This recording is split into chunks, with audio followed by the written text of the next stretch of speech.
Hoje nós vamos estudar o 7º capítulo, intitulado A Perfeição do Sistema.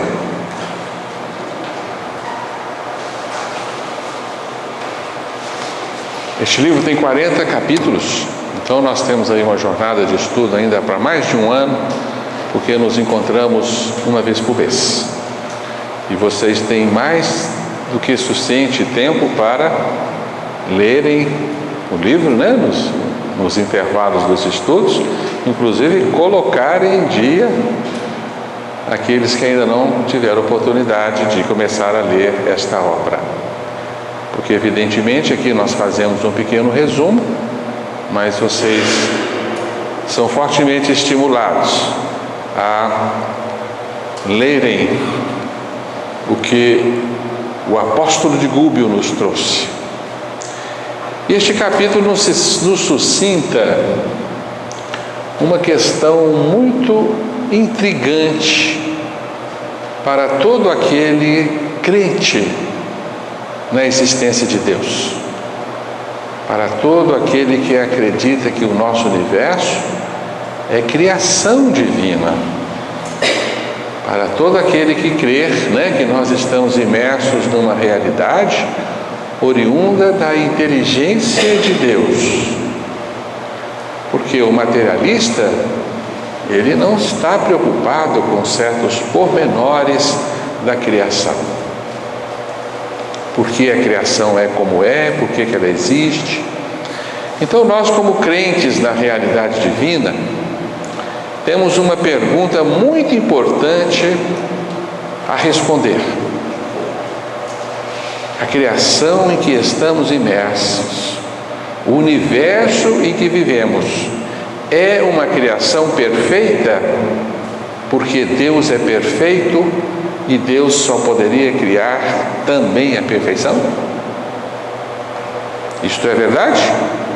Verdade. Vocês chegaram até aqui com a crença inquestionável de que nós vivemos numa realidade, num cosmo perfeito, numa criação absolutamente perfeita, porque oriunda da divindade, da inquestionável inteligência do Criador e da inquestionável perfeição de Deus. E ao longo dos tempos, os pensadores, os filósofos, sobretudo no mundo ocidental, sempre apregoaram de que Deus é perfeito e a sua criação também, Sobretudo os gregos, seguidores dos pré-socráticos, como Platão, Pitágoras e outros mais, acreditavam que Deus criou um mundo perfeito, Esses pensadores na antiguidade eram chamados de geômetras, aquele que acreditavam na perfeita geometria do universo. Por isso Platão, na sua academia, escreveu nos pórticos que aqui não entre aquele que não for geômetra, E o homem então atravessou a longa Idade Média com esta crença absoluta de que o universo é uma criação perfeita, E até então o universo era desenhado segundo desenhos absolutamente perfeitos. As órbitas dos luzeiros que rodavam em volta da Terra, que acreditava-se que assim era, estas órbitas eram círculos perfeitos, Então existiam os dogmas inquestionáveis de que o universo e sobretudo o céu era o lugar da perfeição, embora os gregos admitissem que aqui na terra existia a imperfeição, mas no céu tudo era perfeito, Até que Kepler faz uma descoberta no século XVI de que as órbitas dos planetas não eram círculos perfeitos, eram elípticas, as órbitas. E ele, muito assustado, ele se questiona: quem és tu, Kepler, para questionar a perfeição do céu? Mas ali estava patente em suas observações de que as órbitas não eram perfeitas. círculos perfeitos, né?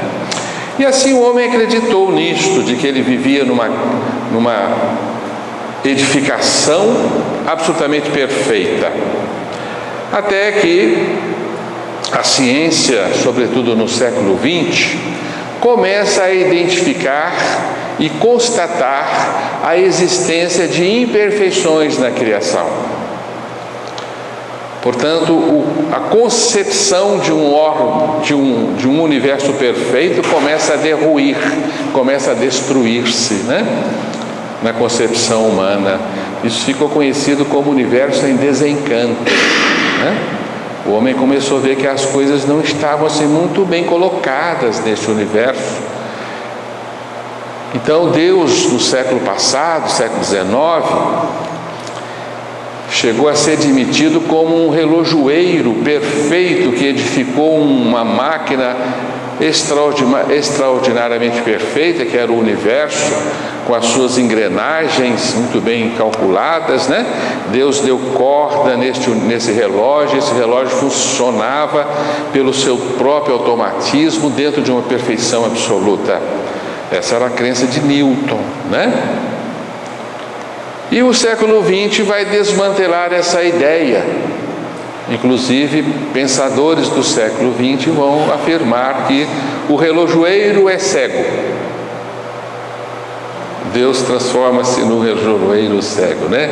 Richard Dawkins escreveu um livro chamado O Relojoeiro Cego, para nos mostrar, né? É um biólogo, cientista norte-americano, para demonstrar-nos de que o universo não gira em torno dessa absoluta perfeição. Hoje em dia, nós não podemos mais abrir mão da ciência. E a ciência nos indica a existência da imperfeição em diversos aspectos do nosso universo, deixando o crente um tanto quanto atônito e em dificuldade para responder por que a perfeição está inserida no nosso universo.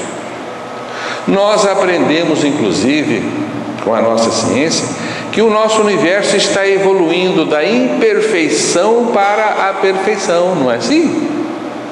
Quanto mais nós regredimos na história do universo, na história da vida, nos aspectos biológicos, nós vamos identificar cada vez mais nos primórdios mais desordem.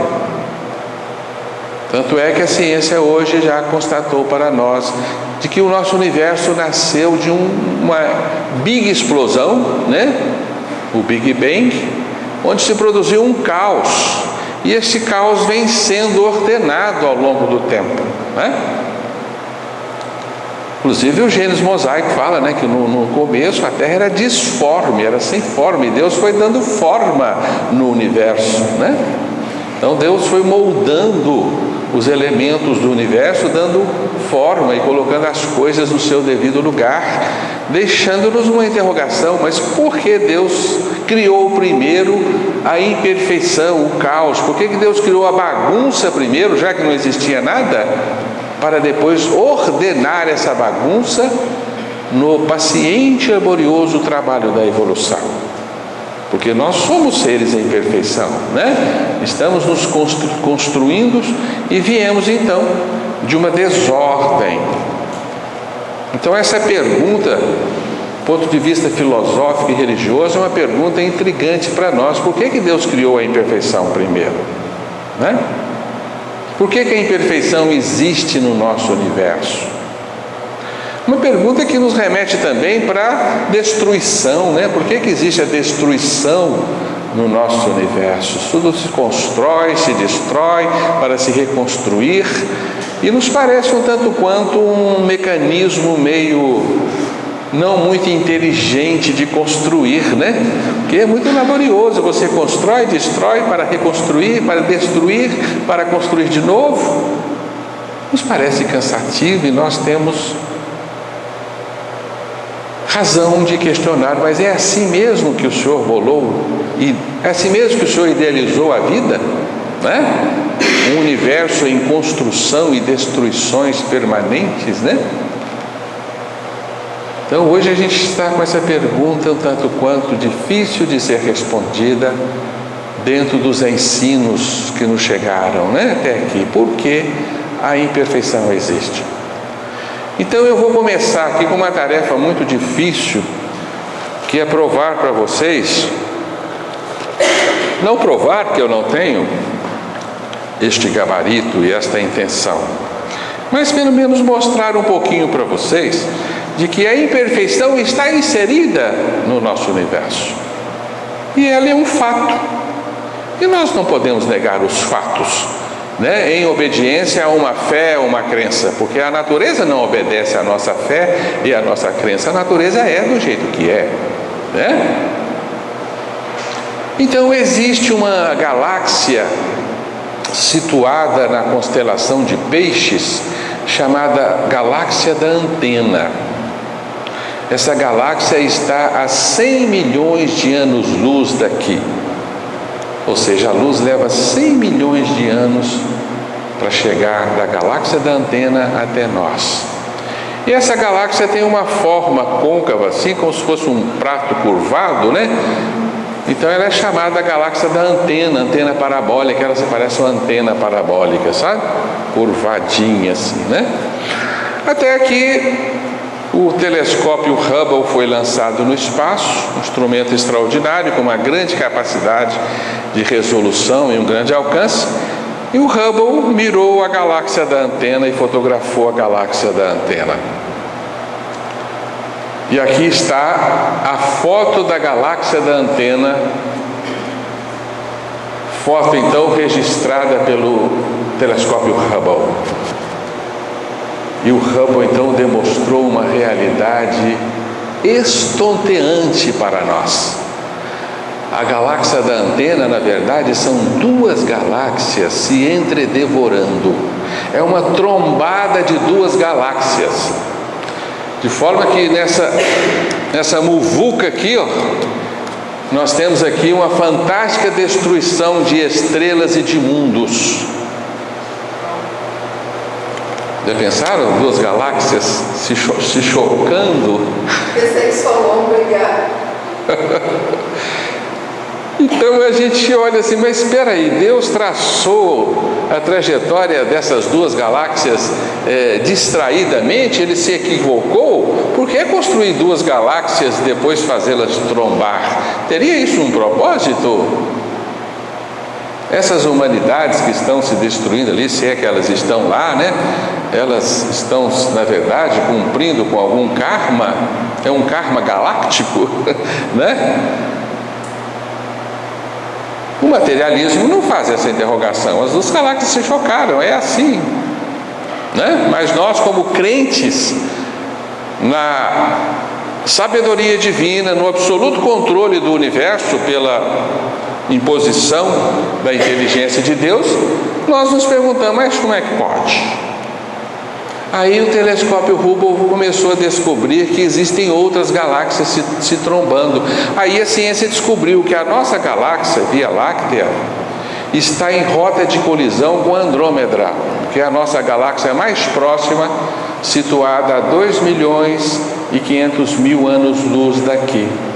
As duas estão assim, ó, elas vão se chocar, né? E as estrelas vão cair no chão. Nesse dia, né? Vai ser um pandemônio. A Via Láctea e Andrômeda vão se destruir nesse choque, né? Demora muito, né, gente? Ainda não é motivo de preocupação para nós, né?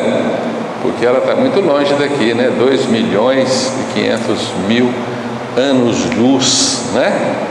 E esse choque vai se dar aí a mais de não sei quanto, né? Se não pude observar se alguém calculou quando é que vai começar esse choque, né? Mas é num horizonte muito distante, né? É isso? Se nós sobrevivemos a este choque galáctico, quem sabe, né? A nossa galáxia não se choca no ponto em que nós estamos, nós ocupamos a periferia da Via Láctea, não é isso? Então temos uma chance aí de nos envolvermos nessa trombada. Mas de qualquer forma o nosso sistema solar será destruído com a morte do Sol. o Sol vai se tornar uma estrela vermelha, depois vai morrer e nosso sistema irá sucumbir, né? Bem, enfim, está constatada aí a presença de uma desordem, de uma imperfeição no nosso universo, né? E a ciência hoje em dia tem boas razões para acreditar, não, Deus não está assim inteiramente vigilante da ordem cósmica, não, né? Na biologia acontecem vários acidentes, os acidentes biológicos são muito comuns, né? Os acidentes genéticos são comuns no reino inferior, né? Aqui trouxemos para vocês algum exemplo de acidentes genéticos, né? Esses répteis aí com duas cabeças, essa tartaruguinha, né? Parece um ser tão inocente. Naturalmente que não podemos inserir aí a lei do karma para explicar a dificuldade desses seres, né? Aquele cachorrinho nasceu sem as patas, ele aprendeu a andar, deu um jeitinho, né, de andar ereto daquele jeito, mas ele tem as patinhas atrofiadas por um defeito genético congênito, né? E nós nos perguntamos, mas então existem imprevistos na nossa natureza? Existe defeito, né, na vida? E nós vamos ter que responder que sim, que o nosso universo nasceu de uma imperfeição. Inclusive a ciência nos diz que graças a essa imperfeição o nosso universo existe, né? Que o nosso universo teria nascido de um acidente, digamos assim, numa planície absolutamente equilibrada e absolutamente quieta, em silêncio absoluto, né? Houve uma precipitação desse vazio quântico, né? Desse vazio primordial. Houve ali um defeito, uma imperfeição que se precipitou em forças, né? Que se contraíram para explodir e gerar o nosso universo. Então teria sido produto de uma própria imperfeição. E nós temos um físico brasileiro, né? Naturalizado norte-americano, é um professor de uma das universidades americanas, Marcelo Gleiser. Ele escreveu um livro que nós recomendamos para vocês, se chama Criação Imperfeita, em que ele mostra, dados objetivos da ciência, ele comprova para nós que nós vivemos num universo imperfeito, e é graças a essa imperfeição que nós existimos, que o universo funciona, mas as coisas não são tão perfeitas quanto achávamos.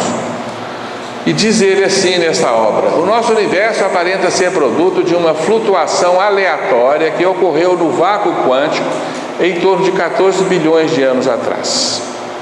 Certamente existe muita beleza nele, mas é um tipo inesperado de beleza, vindo do devir e não do ser, de transformações e não do equilíbrio, de imperfeições e não da perfeição. É necessário uma nova estética para a ciência, um novo tipo de beleza que substitua as antiquadas qualidades de ordem e simetria inspiradas na fé monoteísta. É onde nós estamos estacionados, né? Não é isso? A nossa fé monoteísta nos inspira essa crença na estética, na ordem absoluta da criação. Herança grega, né? Essa nova estética, a estética da imperfeição, tem um princípio básico: a natureza cria a partir do desequilíbrio, a partir da imperfeição. Então ele prova para nós que não existisse a imperfeição, não existiria a evolução, né? Porque a evolução ela se dá por um desequilíbrio do próprio universo que busca o equilíbrio, né? E temos aí a afirmativa da física quântica, né? A física quântica descobriu que lá no interior do redemoinho atômico as partículas se comportam de forma caótica e imprevisível. Isso é chamado de princípio de incerteza, princípio de Heisenberg, né? Que diz que é impossível você inclusive determinar a posição ou a velocidade de uma partícula atômica, porque elas são imprevisíveis. Então existe um caos na intimidade da matéria. Lá no escaninho do mundo subatômico impera o caos, tanto que a física quântica é a física das probabilidades, não a física da certeza. Isso fez ruir o pedestal da ciência, que a ciência admitia a possibilidade de controle absoluto sobre todos os fenômenos do universo. E de repente ela se depara com uma imprecisão incontrolável no universo subatômico, não é?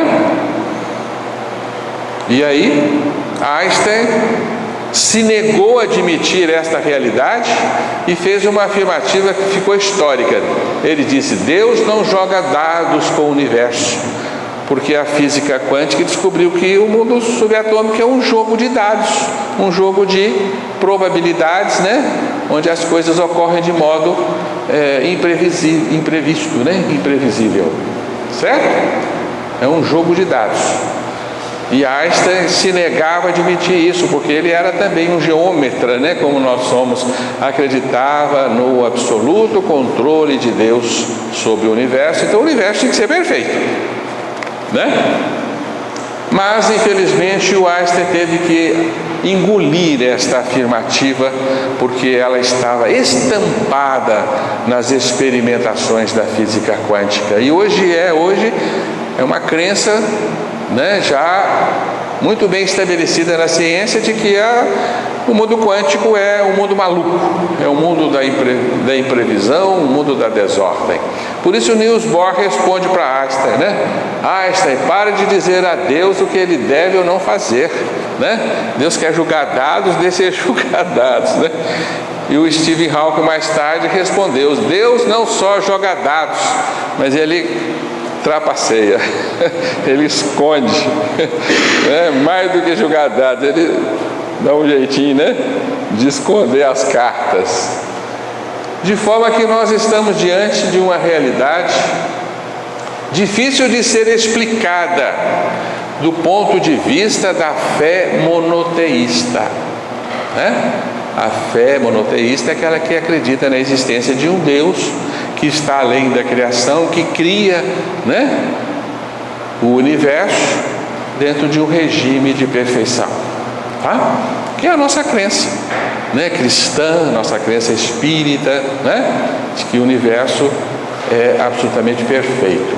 Como explicar a existência da imperfeição no nosso universo?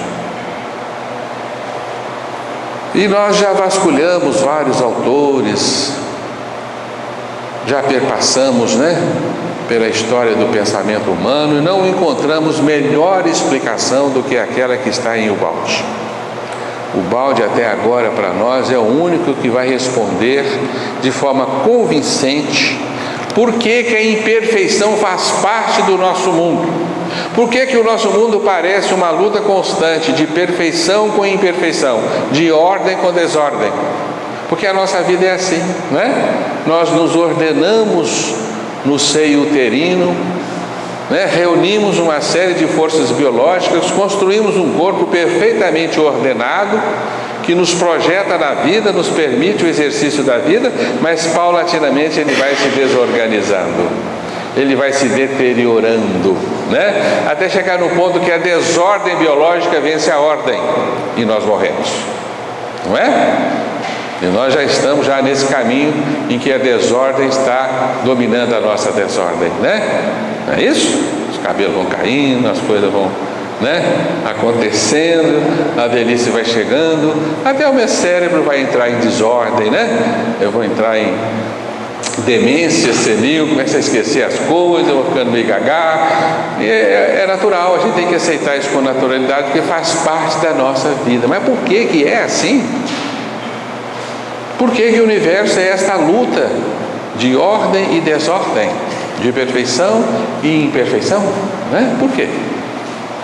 Não podemos questionar isso, porque faz parte da vida, é assim, a natureza é assim, a natureza cria e destrói. A destruição é o produto da desordem, é o produto do caos que momentaneamente domina, mas vem a vida de novo, reorganiza, né? Torna a edificar corpos, mas vem a morte, destrói, vem o caos, né? E impera novamente, não é? E as civilizações também caminham dentro disso, as civilizações se organizam e se desorganizam também, né? E muitas sucumbem dentro dessa desordem. Então nós somos assim, nós convivemos com a desordem quase que permanente nas nossas vidas, né? Lá em casa a gente tem um tanto de gavetas e um tanto de armários lá, que eu falo assim, essa é a ordem do universo. Você organiza, você volta lá, está tudo bagunçado, né? Está tudo fora do lugar, você tem que fazer um esforço danado para pôr de novo tudo no lugar. E eu fico perguntando, mas por que é muito mais fácil desorganizar do que organizar? Não é? É facinho desorganizar demais, né? Basta o menino passar. E as coisas vão ficando tudo bagunçadas por ele passa, né? E você vai atrás catando as coisas, pôr no lugar, né? Não é assim? É assim. As nossas casas são a prova contundente de que a desordem está sempre ali, né? Procurando uma oportunidade para agir. De repente a cozinha fica aquela bagunça, né? E você acorda no outro dia, os trem estão tudo de perna pro ar, e você não sabe por quê, né? Aí lá vai você trabalhar, ou pagar alguém para trabalhar com você, para pôr tudo em ordem, né? Tudo nos trinques. No outro dia, pronto, de novo. Que trem cansativo, né? Que coisa mais, né? Que marmota. Que tanto nos cansa, não é? Construímos edifícios assim, maravilhosos, bonitos, né? Limpinho, tudo em ordem. Vai passando o tempo, né? O negócio começa a se deteriorar, né? A tinta queima, o reboco cai, as janelas empenam, né? Chega no ponto, tem que jogar no chão, fazer tudo de novo, né? A nossa vida é assim, porque a nossa realidade, ela se traduz em construções de areia, né? São castelos de areia, que vem a onda do tempo e plucutu, derruba tudo e você monta de novo, e vem a onda do tempo e plucutu e derruba tudo, né? Assim é. Por que é assim? Muitos de vocês não pararam para pensar por que é assim. Qual a razão de ser desta ordem que luta com a desordem no nosso universo? Então o balde vem nos explicar com muita clareza, né? Vamos ler então um pedacinho aqui de Deus e o universo. O universo feito de espírito, energia e matéria e em transformação, que é o nosso universo, né? Já cansamos de estudar isso aqui. O nosso universo é feito de espírito, energia e matéria em contínua transformação. Este é o estado em que nos encontramos hoje depois da queda, isto é, em um universo material. E nos identificamos tão profundo com ele que supomos ser esta sua outra parte corrompida, todo o universo verdadeiro. Há, portanto, dois universos: o verdadeiro, de natureza espiritual, perfeito, e uma contrafação sua, imperfeita, o imaterial, em evolução para a perfeição. O primeiro é absoluto, imóvel. O segundo é relativo, a caminho. Este tanto ascenderá que no final dos tempos se sobreporá ao primeiro e com ele coincidirá. Os dois universos existem para se fundirem, porque são um só, que se despedaçou com o desmoronamento e que agora volta à união. O uno, fragmentado no múltiplice, se reconstitui pelo princípio das unidades coletivas, refazendo-se com todos os fragmentos do múltiplice no uno. Este processo é possível porque os fragmentos permanecem intimamente ligados por um fio que é a imanência de Deus. O segundo universo, o material corrompido, não ficou só, não foi abandonado por Deus transcendente, que continua a considerá-lo o seu universo e a trabalhar no seu íntimo para restabelecê-lo. O quadro é completo, o sistema é perfeito.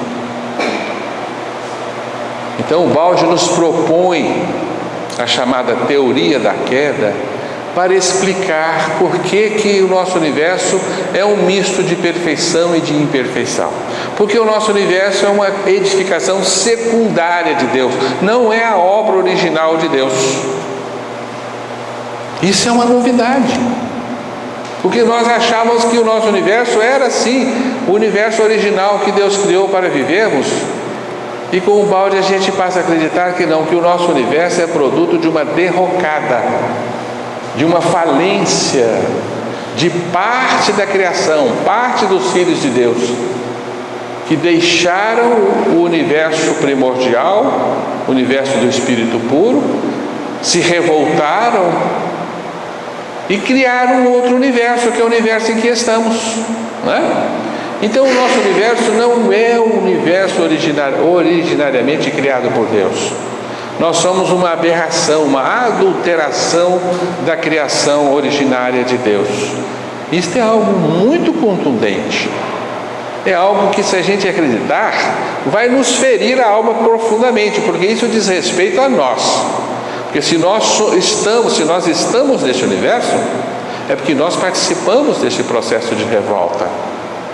Este universo, então, esse universo desmoronado, é um universo que agora precisa ser reconstituído para voltar à sua origem, que é a perfeição. Então a perfeição de Deus, ela é tanta que ela permitiu a desordem, e ela se inseriu na desordem por amor, para reconduzir o universo desmoronado à ordem absoluta. Por isso o nosso universo é um misto de ordem e desordem. Ele é meio divino e meio satânico, né? Porque as forças do mal imperam na nossa realidade, produzindo destruição, morte, sofrimento, dor. E as forças divinas atuam sempre produzindo reconstrução, reconstituição, reflorescimento da vida, refazimento. Por isso a gente alterna entre vida, morte, vida, morte, vida e morte, né? Alegria, dor, perfeição e imperfeição. Então o nosso universo, como diz o balde, é uma doença no seio da eternidade, que será curada pela evolução. Então nós somos produtos de algo absolutamente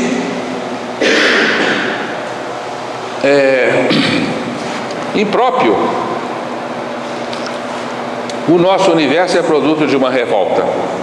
E só esta é a única forma de explicarmos por que o universo começa no caos. Porque o amor e a perfeição jamais geram caos. Só a revolta gera caos, né?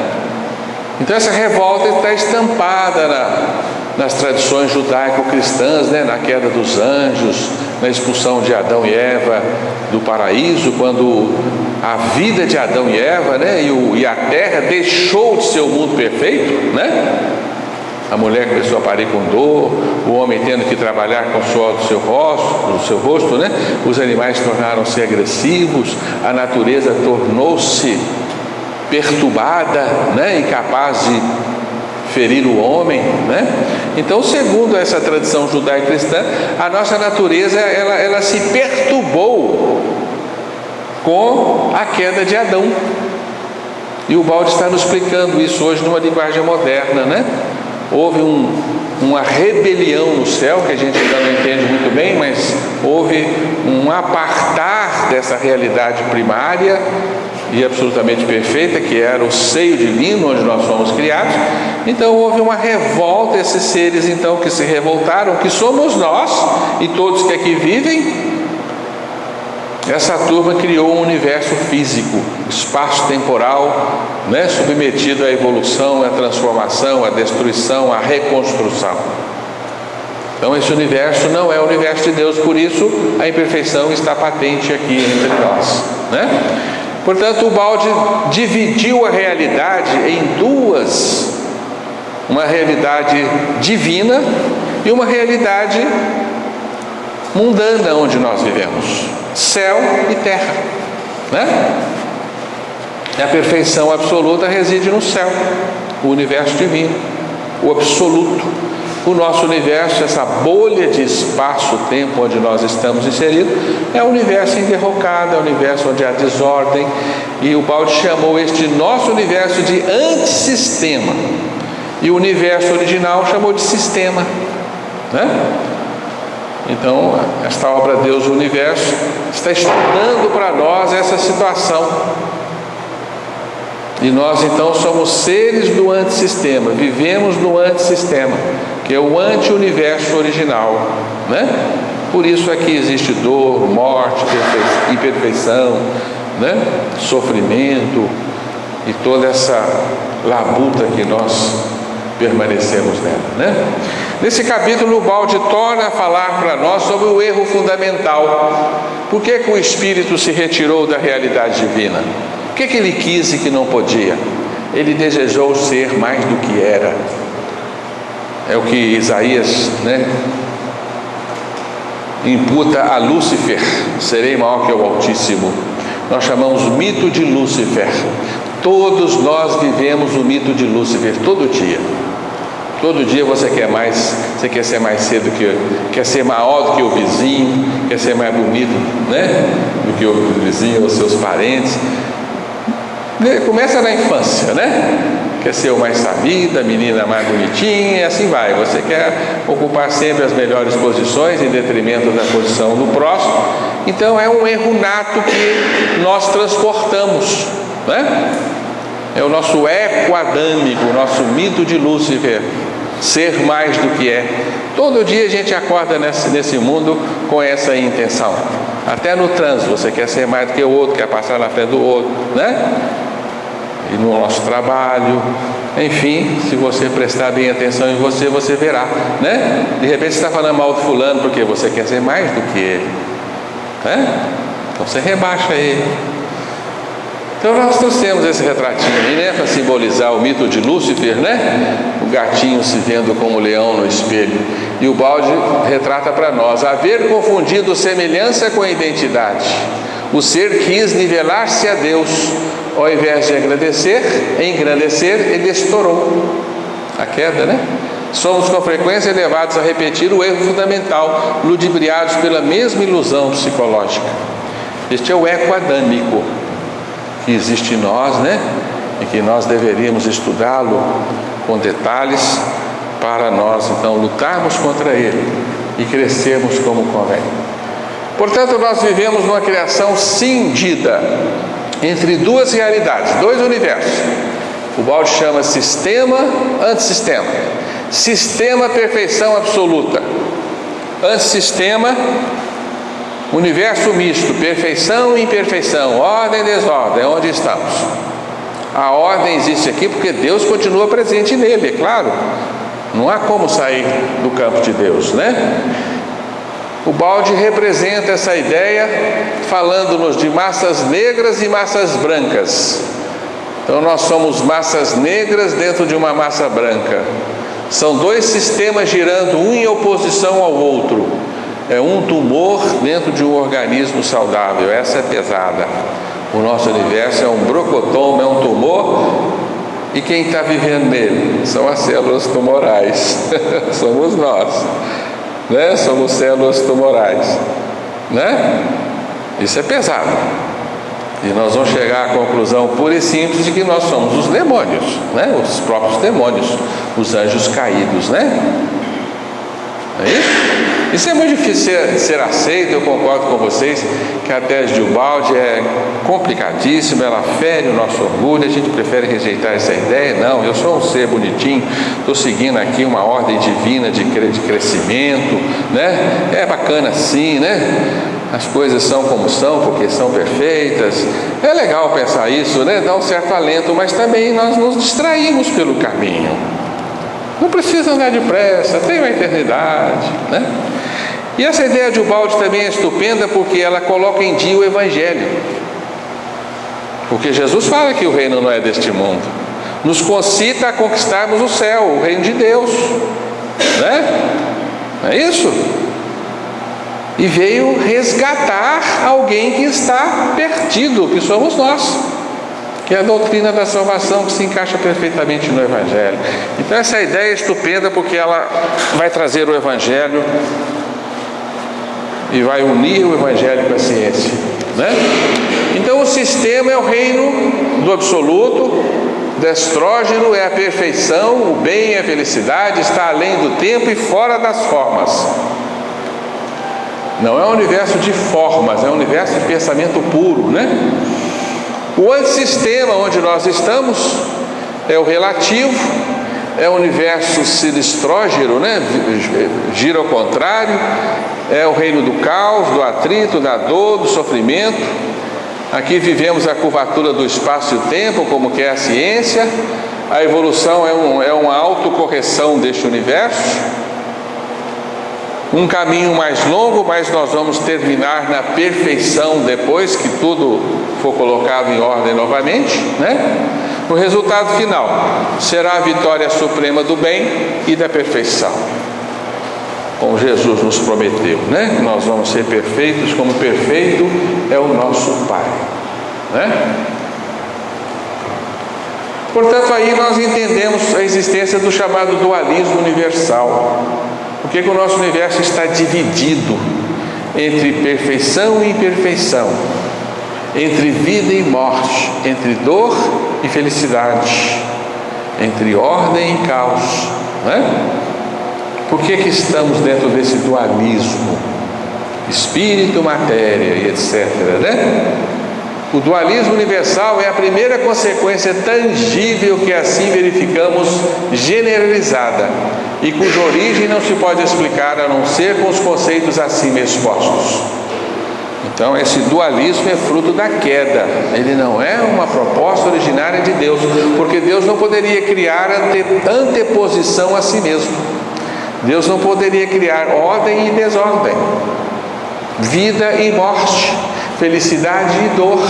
Isso não é pertinente ao amor, ao perfeito amor e à impecável sabedoria de Deus. Deus não iria criar isso, né? Impor isso ao ser, né? De forma alguma. Desde a cisão máxima, Deus e Satanás como representação de todas as forças do mal, de anteposição a Deus, que somos nós, né? Aí vivemos ordem e caos, amor e ódio, bem e mal, alegria e dor, até as mínimas coisas. Cada unidade resulta composta de duas metades inversas e complementares. O nosso universo é assim, né?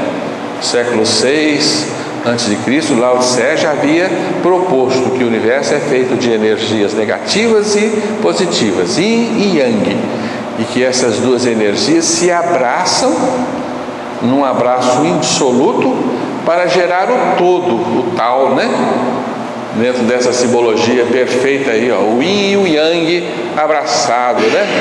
Onde o branco é mais, o preto é mínimo, onde o preto é máximo, o branco é mínimo, e assim sucessivamente, né? Essas duas forças indissolúveis representam sistema e antissistema, ordem e desordem. Na verdade, trata-se, né, de um sistema só, né? Um só sistema, um só reino, com uma das suas partes momentaneamente sofrendo a ilusão de divisão. Então o nosso universo é temporário, a nossa sensação de separação de Deus é temporária, porque a evolução vai nos levar à fusão de novo, né? E todo o nosso universo será fundido no universo original. Todo o universo físico será desfeito. E o balde nos diz: não restará aqui um único átomo sequer. Então vai acabar, esse universo vai morrer, e a ciência já nos determinou isso, né? O nosso universo está morrendo. Desde que ele nasceu, ele começou a morrer, né? No final, aqui está, né? Não restará um átomo sequer. Caso contrário, o plano de Deus terá falido. O plano de Deus é infalível, então tudo que existe neste universo retornará ao estado de perfeição, né? A matéria deixará de existir, a energia também, e tudo existirá na sua essência, na sua forma pura, né? No absoluto divino. certo? Inclusive nós, né? Então, onde está a perfeição? A perfeição do sistema da criação de Deus revela-se exatamente nesta autocorreção, nessa sua arte de saber transformar o mal em bem. Isso demonstra que todo o sistema é feito de bem, tanto que nele sempre termina. Ainda mesmo quando o mal possa ter se originado em seu interior, ele sabe reabsorvê-lo por completo e reconduzi-lo ao bem. Portanto, nós estamos absolutamente certos de que terminaremos com a impreterível vitória do bem e da ordem, a impreterível vitória do amor. É exatamente por isso que a evolução vai do inferno ao céu, né? Do inferno ao paraíso. É por isso que a evolução vai da besta ao anjo. Não é porque Deus criou a besta para transformá-la em anjo. Não é possível isso, a inteligência divina. É porque o ser quis se transformar numa besta e Deus permitiu, né? Ele quis ser mais do que era e se converteu num ser extremamente ególatra, extremamente egoísta, em luta permanente contra a felicidade do outro, né? E o universo nosso se transformou nesse regime de atritos permanentes e lutas constantes entre egoísmos rivais. Porque até prova em contrário, eu sou inimigo de todos e todos são meus inimigos. A vida parte desse fundamento, não é? A natureza é assim. Não é verdade? Portanto, aí fica muito bem esclarecido por nós por que é assim, né? E o Baldi termina este capítulo discutindo uma possibilidade, que eu não vou ler não, para não cansá-los mais, né? O nosso tempo já está acabando, né? Uma possibilidade de que o espírito permaneça eternamente na revolta, na rebeldia e não queira jamais retornar ao bem supremo, à ordem absoluta, não queira voltar a Deus. É possível isso? É possível que o ser permaneça nessa revolta eterna? E aí? Será a vitória da desordem e do mal, e não a vitória do bem. Será que isso é dado ao ser? E o Baldi diz que isso é praticamente impossível, embora a gente tenha liberdade de escolha, porque Deus nos criou com o princípio da liberdade, né? A dor é tal que ninguém irá desejar permanecer eternamente no regime do mal e da desordem, né? Então é impossível que o espírito não retorne, é impossível que ele não deseje voltar, né? Por isso Jesus está certo: das minhas ovelhas nenhuma se perderá, né? Paulo disse, né, Deus não quis a morte do pecador, né? Então nós vamos retornar, ainda que não queiramos, chegará num ponto em que nós vamos querer sim, né? Porque é impossível não desejar retornar a esta ordem, esta perfeição, porque ela é também a felicidade, e nós fomos criados condenados à felicidade.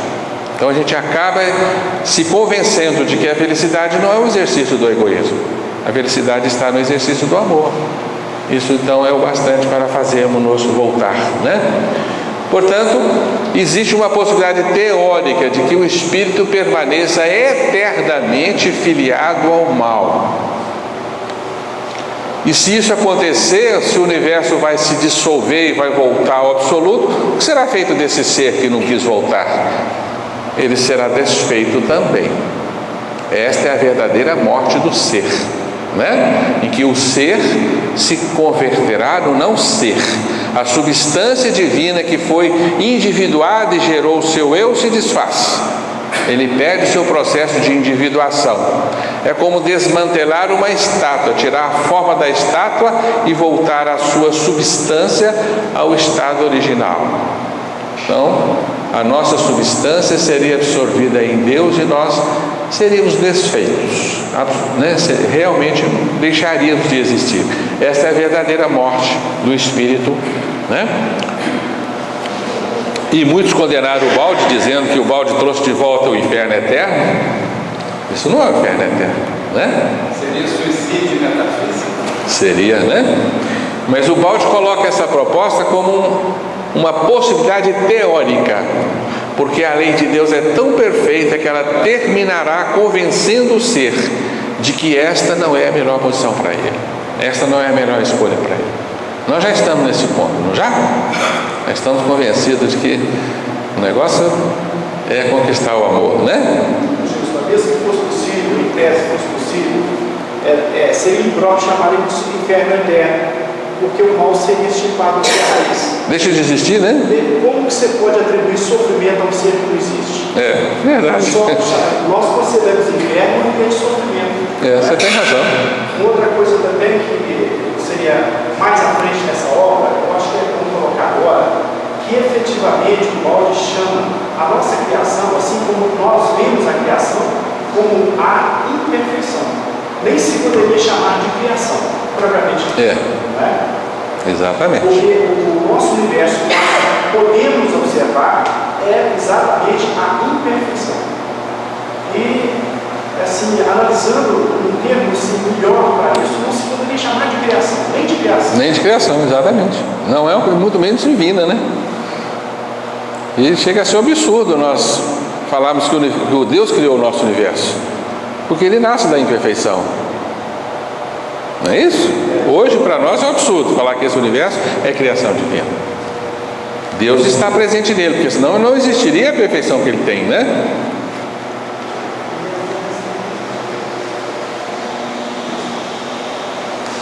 Bem, então essa é a possibilidade do ser, né? E outra questão que o balde nos coloca nesse capítulo é: a queda se repetirá? Nós vamos chegar lá e falar assim: eu quero voltar de novo, já estava melhor. Né? Não estou gostando dessa paradeza aqui não, lá é muito mais bacana. Vamos para a agitação, lá tem carnaval e outras coisas mais. A queda se repetirá? O balde nos afirma que não, é impossível a repetição da queda. E ele diz assim: aqueles que não caíram estão vendo as consequências do desmoronamento e têm, diante de tal exemplo, uma experiência própria adquirida indiretamente. Os que caíram terão a lembrança da dolorosa experiência da queda e não a repetirão. Parece-nos então um novo aspecto da maravilhosa perfeição do sistema, o de que o mal causado pela revolta se transforma em bem, o que constitui uma experiência vital também para os não caídos, destruindo-se definitivamente para todos qualquer possibilidade de novas quedas. E é claro, não sou bobo nada, né? Está dando um trabalho danado sair desse universo, carregar corpos e mais corpos, passar por essa peleja toda, né? Que é a vida na matéria, sofrer injunções, né? Sofrimentos da velhice, doenças escabrosas. Chega, nós não queremos mais não, né? Queremos viver no colinho de Deus como substâncias puras, sem precisar reencarnar, né? Sem precisar transportar corpos e vestir-se de vestes de qualquer natureza. Tá certo? Então acho que o balde tem razão, a queda não se repetirá.